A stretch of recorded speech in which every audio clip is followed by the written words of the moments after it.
Hello friends, welcome to Civils Maestro. So we are back with the new video. Our today's topic is monetary policy. So इसको start करने से पहले मैं आपको economy का basic थोड़ा सा बता देता हूँ। जो किसी भी कंट्री की जो इकोनॉमिक पॉलिसी होती है वो दो पिलर्स के ऊपर बेस्ड होती है। एक है फिस्कल पॉलिसी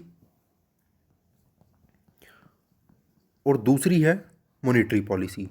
जो फिस्कल पॉलिसी है इसको गवर्नमेंट मैनेज करती है डायरेक्टली, और जो फिस्कल मॉनेटरी पॉलिसी है इसको मैनेज करता है उस कंट्री का सेंट्रल बैंक।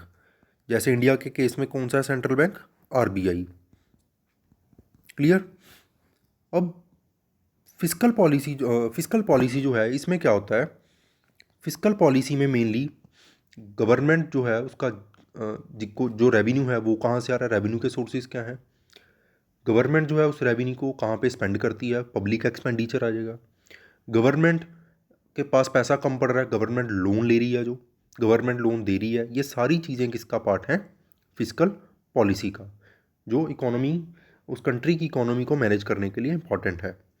और मॉनेटरी पॉलिसी क्या है? मॉनेटरी पॉलिसी जो है ये सेंट्रल बैंक जो है इसको मैनेज करता है। मॉनेटरी पॉलिसी से क्या होता है कि मेनली क्यों चाहिए हमें ये इकोनॉमिक ग्रोथ, अनएम्प्लॉयमेंट और इन्फ्लेशन यानी महंगाई जो है इसको मैनेज करने के लिए मॉनेटरी पॉलिसी की हमें ज़रूरत पड़ती है। मॉनेटरी पॉलिसी जो है ये हमारी जो कंट्री है उसकी प्रोडक्शन, गुड्स के प्राइजेस, डिमांड, एम्प्लॉयमेंट, ये सबको इन्फ्लुएंस करती है। तो स्टार्ट करते हैं हम। What is monetary policy? Monetary policy क्या है? Actions taken by Nations central bank, कि किसी भी कंट्री का जो सेंट्रल बैंक है जो एक्शन ले रहा है वो किस लिए? मनी सप्लाई को कंट्रोल करने के लिए। आपको आगे आगे समझ आएगा कि मनी सप्लाई को कंट्रोल करने की ज़रूरत क्यों है। And achieve macro economic goals, कि गवर्नमेंट ने जो मैक्रो इकोनॉमिक गोल्स सेटअप किए हैं उसको अचीव करने के लिए और मनी सप्लाई को मैनेज करने के लिए। क्यों?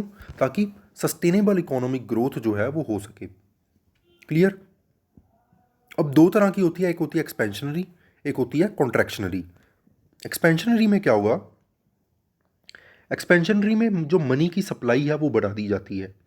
इसको एग्जांपल समझाता हूँ मैं। लेट्स से कि आरबीआई ने क्या किया जो इंटरेस्ट रेट है उसको क्या कर दिया है, उसको कम कर दिया है। अब इंटरेस्ट रेट कम है तो क्या होगा? इंटरेस्ट रेट कम है तो आप पैसा बैंक में डिपॉजिट नहीं करोगे क्योंकि वहाँ पे आपको इतना ब्याज नहीं मिल रहा है। आप क्या करोगे? उसको कहीं इन्वेस्टमेंट में स्पेंड करोगे।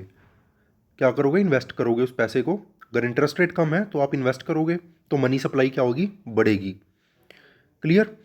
कॉन्ट्रैक्शनरी क्या है? इसका रिवर्स है। कॉन्ट्रैक्शनरी में क्या हुआ? इंटरेस्ट रेट अगर बढ़ेगा तो आप क्या करोगे? इन्वेस्ट नहीं करोगे पैसा, आप क्या करोगे? पैसे को डिपॉजिट करोगे। ठीक है, तो पैसा क्या होगा? आप डिपॉजिट करोगे। क्यों? क्योंकि आपको जो है इंटरेस्ट रेट अच्छा मिल रहा है। तो ये दो तरह की है, एक्सपेंशनरी और कॉन्ट्रैक्शनरी। अब ये मॉनेटरी पॉलिसी जो है इसको, इसके कुछ इंस्ट्रूमेंट्स हैं कि आरबीआई के कौन से इंस्ट्रूमेंट हैं जिससे वो इस चीज़ को मैनेज करता है। हम एक एक करके इसको डिस्कस करेंगे। दो तरह के इंस्ट्रूमेंट हैं, डायरेक्ट इंस्ट्रूमेंट्स हैं, इनडायरेक्ट इंस्ट्रूमेंट्स हैं। डायरेक्ट इंस्ट्रूमेंट्स में क्या आता है?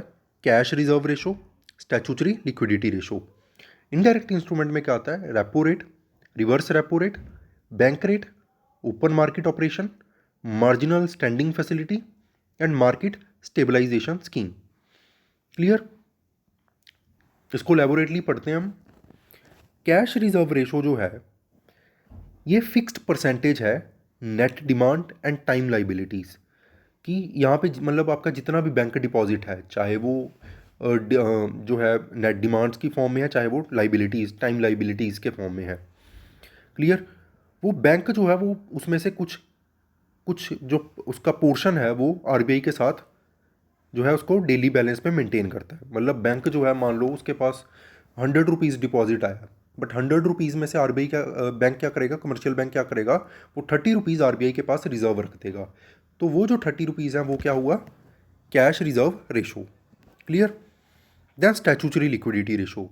अब स्टैचूटरी लिक्विडिटी रेशो में क्या हुआ कि बैंक, कमर्शियल बैंक जो है वो आरबीआई के पास डिपॉजिट नहीं करेगा, बट क्या रखेगा? वो लिक्विडिटी जो है मतलब जो लिक्विड एसेट है उसको कहाँ रखेगा, अपने पास रिजर्व रख लेगा। कि मान लो जो कमर्शियल बैंक है उसके पास 100 रुपीज़ की टोटल जो है लिक्विड एसेट पड़ा है, 100 रुपीज़ में से उसने 30 रुपीज़ अपने पास रख लिए, तो 30 रुपीज़ जो अपने पास रखे हैं, फिक्स्ड कर दिए हैं जो, उसको बोलेंगे हम स्टैट्यूटरी लिक्विडिटी रेशो। इसकी डेफिनेशन पढ़ लेते हैं एक बार। CRR is a fixed percentage of net demand and time liabilities, that is bank deposits, which banks must maintain as average daily balance with the RBI. Whereas statutory liquidity ratio, that is SLR, is a fixed percentage of bank deposit which banks must maintain in safe and liquid asset. अब आपको ये याद रखना है कि ये liquid assets में होगा, जैसे कि गवर्नमेंट सिक्योरिटीज़ होगी, कैश हो गया, गोल्ड हो गया। क्लियर? ये जो है SLR की फॉर्म में कमर्शियल बैंक अपने पास फिक्स करता है। इनडायरेक्ट इंस्ट्रूमेंट्स देखते हैं अब। इनडायरेक्ट इंस्ट्रूमेंट्स में सबसे पहले है रेपो रेट। अब रेपो रेट में क्या होता है, आरबीआई जो है वो पैसा कमर्शियल बैंक को लैंड करता है। ठीक है, आरबीआई ने क्या किया, कमर्शियल बैंक जो है उसको लोन पे पैसा दिया। क्यों देगा? जब शॉर्टफॉल हो जाए फंड्स की, जब फंड्स की कमी आ जाए बैंक्स को, और इस पैसे के बदले आरबीआई क्या लेगा उनसे, कोलेटरल। कोलेटरल जो है बैंक को देना पड़ेगा। कोलेटरल का मतलब होता है कुछ भी गिरवी रखना होता है जो। तो बैंक क्या करेगा, government and other approved securities, मतलब गवर्नमेंट सिक्योरिटीज़ या गवर्नमेंट अप्रूव्ड जो सिक्योरिटीज़ हैं वो उसके पास, आरबीआई के पास गिरवी रखेगा। आरबीआई क्या करेगा, बैंक को लोन दे देगा। ये क्या हुआ, repo rate. Reverse repo rate क्या होता है, यहाँ पे सेंट्रल बैंक जो है, लाइक इन इंडिया आरबीआई जो है सेंट्रल बैंक है, ये बोरो करता है मनी फ्रॉम कमर्शियल बैंक्स। ठीक है, आरबीआई क्या करेगा, कमर्शियल बैंक से जो लोन ले रहा है वो क्या हुआ, reverse repo rate. Then bank rate आ जाता है। बैंक रेट में क्या होता है, ये सिमिलर है रेपो रेट की तरह, बट यहाँ पे मेन डिफरेंस क्या वो मैं आपको बताऊंगा। पहले बैंक रेट पढ़ लेते हैं। बैंक रेट क्या है, interest rate at which a nation's central bank lends money to domestic banks. कि जो आरबीआई है वो बैंक्स को, कमर्शियल बैंक्स को पैसा जो है वो लोन पे दे रहा है। ठीक है, शॉर्ट टर्म लोन्स होते हैं ये। और बैंक रेट है अगर लोअर होगा, मान लो लो बैंक रेट है, तो उससे क्या होगा, इकोनॉमी एक्सपैंड करेगी, मतलब मनी सप्लाई जो है बढ़ेगी। और हाई बैंक रेट्स होगा तो क्या होगा, वो कंट्रोल करेगा इन्फ्लेशन को, कि पैसा जो है अब्जॉर्ब करेगा। इसको मैं बताऊंगा आगे आपको। और डिफरेंस क्या है मेन, रेपो रेट में क्या होता है कि कोलेट्रल जो है वो ज़रूरी है। अगर बैंक को लोन चाहिए आरबीआई से तो उसको कोलेट्रल देना पड़ेगा in the form of government securities. Whereas in bank rate ऐसे किसी कोलेट्रल की ज़रूरत नहीं है। और रेपो रेट का इतना इम्पैक्ट नहीं पड़ता है जब कोई कंज्यूमर है वो बैंक से लोन लेता है, मतलब इंटरेस्ट रेट पे इतना उसका इम्पैक्ट नहीं पड़ता है।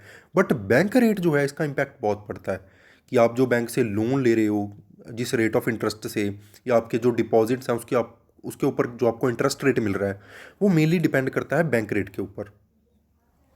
क्लियर? आगे बढ़ते हैं। नेक्स्ट है open market operations. Open market operations नाम से ही आपको थोड़ा समझ आ जाएगा कि इसमें आरबीआई क्या करता है, डायरेक्टली जो है सेल या परचेज कर देता है। गवर्नमेंट सिक्योरिटीज़ होगी या ट्रेजरी बिल्स हो गए।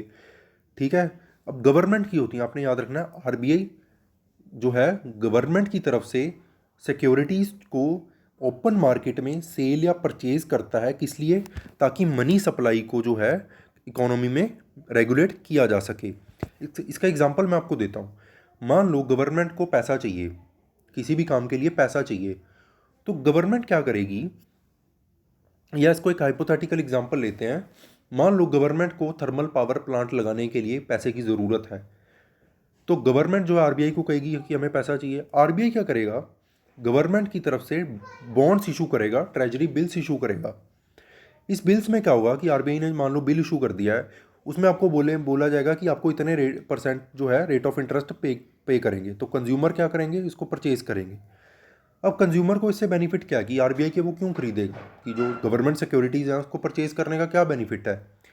इसमें क्या होता है, एक तो फिक्स्ड रेट ऑफ इंटरेस्ट है, दूसरा ये रिस्क फ्री है, कि इसमें किसी भी तरह का रिस्क इन्वॉल्व नहीं होता है, क्योंकि गवर्नमेंट जो है, आरबीआई जो है वो आपको वहाँ पे आप पैसा इन्वेस्ट कर रहे हो, तो यहाँ पे इतना रिस्क नहीं होता है। क्लियर? तो जब मान लो बॉन्ड इशू कर दिया आरबीआई ने, तो लोगों से पैसा आ जाएगा, वो पैसा जो है गवर्नमेंट थर्मल प्लांट में उसको इन्वेस्ट कर देगी। अब थर्मल प्लांट से जो गवर्नमेंट को प्रॉफिट होगा वो पैसा जो है उसमें से कुछ शेयर जो है वो कंज्यूमर ने जो इन्वेस्ट किया था, बॉन्ड खरीदे थे, ठीक है, उनको वापस कर दिया जाएगा। तो इस हिसाब से ये चलता है। क्लियर। नेक्स्ट है मार्जिनल स्टैंडिंग फैसिलिटी। इसमें क्या होता है कि मान लो ये शेड्यूल बैंक्स हैं, शेड्यूल एंड कमर्शियल बैंक्स जो हैं, उनको अर्जेंटली पैसे की ज़रूरत पड़ गया। क्यों? क्योंकि इंटर बैंक जो लिक्विडिटी है, अदरवाइज तो एक बैंक जो है दूसरे बैंक से भी ले सकता है पैसा, बट मान लो कुछ दिक्कत आ गया कि उनके पास पैसा नहीं है, तो उस केस में अगर बैंक जो है इमरजेंसी बोरो करता है आरबीआई से, तो उसको बोलते हैं हम marginal standing facility. Clear. Emergency situation में कमर्शियल बैंक बोरो करता है आरबीआई से। नेक्स्ट है मार्केट स्टेबलाइजेशन स्कीम, कि मार्केट को स्टेबलाइज करने के लिए जो स्कीम यहाँ पे आरबीआई लेगा। इसमें क्या होता है कि मान लो कंट्री में कहीं से लार्ज कैपिटल इनफ्लो आ गया है, मतलब कि कंट्री में पैसा किसी तरह आ गया, ह्यूज मनी जो है कंट्री में आ गई है, जिसकी वजह से क्या हो रहा है कि इन्फ्लेशन बहुत ज़्यादा बढ़ गई है। ठीक है, तो इस केस में क्या होगा, इन्फ्लेशन बढ़ रही है तो आरबीआई को पैसे को, लिक्विडिटी को एब्जॉर्ब करना पड़ेगा। ठीक है, तो आरबीआई क्या करेगा, शॉर्ट डेटेड गवर्नमेंट सिक्योरिटीज़ और ट्रेजरी बिल्स इशू करेगा। कि आरबीआई क्या करेगा, बिल्स इशू करेगा और लोगों से जो ऐसा एक्सेस मनी है वो एब्जॉर्ब कर लेगा, ताकि इन्फ्लेशन को कंट्रोल किया जा सके। और ये जो पैसा, जितना भी पैसा आएगा इन बॉन्ड्स को सेल करने के बाद, वो एक सेपरेट अकाउंट में रखा जाएगा जो उस गवर्नमेंट का अकाउंट होगा, बट उसको मेंटेन कौन कर रहा होगा, आरबीआई। क्लियर। तो ये थे इंडायरेक्ट इंस्ट्रूमेंट्स। अब ये पूरी पॉलिसी को चलाने के लिए कमेटी होती है जिसको बोलते हैं monetary policy committee. 6 member committee होती है, ये सेंट्रल गवर्नमेंट इसको बनाती है। आरबीआई गवर्नर जो है इसका एक्स ऑफिशियो चेयरमैन होगा। ठीक है, एक्स ऑफिशियो का मतलब है जो गवर्नर होगा वही चेयरमैन होगा, आरबीआई गवर्नर। मेन फंक्शन क्या है, determine the policy interest rate required to achieve the set inflation target. जैसे मैंने आपको स्टार्टिंग में बताया था कि जो मॉनेटरी पॉलिसी है उसमें वन ऑफ द जो काम होता है उसका क्या होता है कि इन्फ्लेशन को मैनेज करना। इस टाइम इन्फ्लेशन टारगेट जो है वो 4% है, 4% के अराउंड है, जो डिसाइड कौन करता है, गवर्नमेंट डिसाइड करती है। ठीक है, तो उसका मेन काम क्या है कि ऐसे डेटरमाइन करना पॉलिसी इंटरेस्ट रेट को, ताकि जो इन्फ्लेशन टारगेट है उसको अचीव किया जा सके।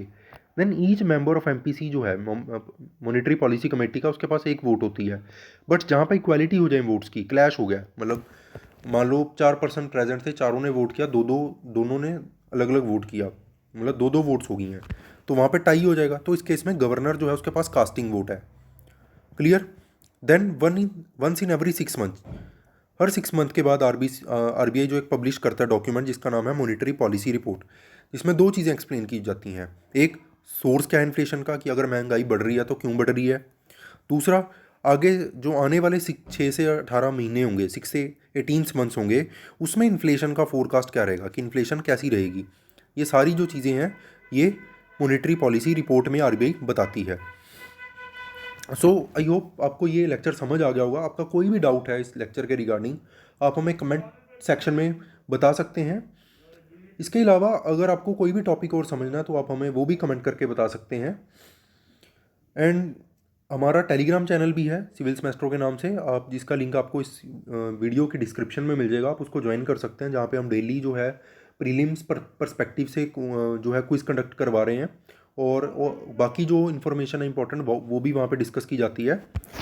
So that's it for today, thank you so much.